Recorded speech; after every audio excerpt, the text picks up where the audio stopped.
नमस्कार दोस्तों, आज हम जानेंगे पवित्र वरुथिनी एकादशी व्रत की पूरी कथा, विधि, नियम और इसका महत्व। यह व्रत भगवान विष्णु को समर्पित है और इसे करने से सभी पाप नष्ट हो जाते हैं। तो चलिए शुरू करते हैं। व्रत का महत्व। वरुथिनी एकादशी का व्रत बहुत ही फलदायी माना जाता है। इस व्रत को करने से जीवन के सारे दुख दूर हो जाते हैं। भगवान विष्णु की विशेष कृपा प्राप्त होती है और मोक्ष की प्राप्ति होती है। यह व्रत 1000 यज्ञों के बराबर फल देता है। व्रत कथा स्टोरी। बहुत समय पहले की बात है। मांधाता नाम का एक धर्मात्मा राजा था। वह बहुत न्यायप्रिय और दानशील था, लेकिन अचानक उसके राज्य में भारी संकट आ गया। लोग दुखी हो गए और चारों तरफ परेशानी फैल गई। राजा ने बहुत प्रयास किया लेकिन समस्या खत्म नहीं हुई। वह दुखी होकर जंगल में चला गया और तपस्या करने लगा।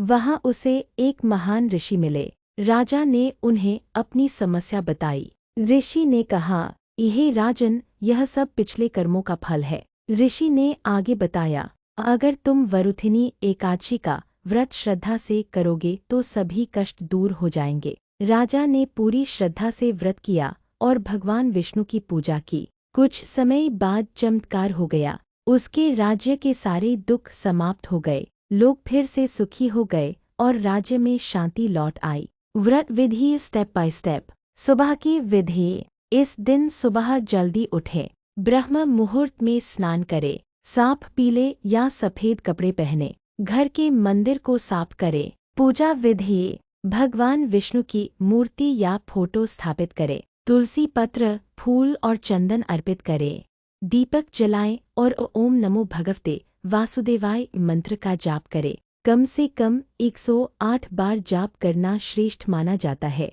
व्रत नियम। इस दिन अन्न का सेवन नहीं करना चाहिए। अगर कठोर व्रत है, पूर्णविराम। फल, दूध या जल लेकर भी व्रत किया जा सकता है। झूठ, क्रोध और अपशब्द से बचे। दिन भर भगवान का स्मरण करे। रात्रि विधि। रात में भगवान विष्णु के सामने दीपक जलाए, भजन कीर्तन करें और कथा सुने। जागरण करना बहुत शुभ माना जाता है। पारण व्रत खोलना। दूसरे दिन द्वादशी तिथि में व्रत खोला जाता है। सबसे पहले भगवान को धन्यवाद दे, फिर फल या हल्का सात्विक भोजन करे। तुलसी जल लेना शुभ माना जाता है। अंतिम संदेश। वरुथिनी एकादशी सिर्फ एक व्रत नहीं, बल्कि आत्मशुद्धि का माध्यम है।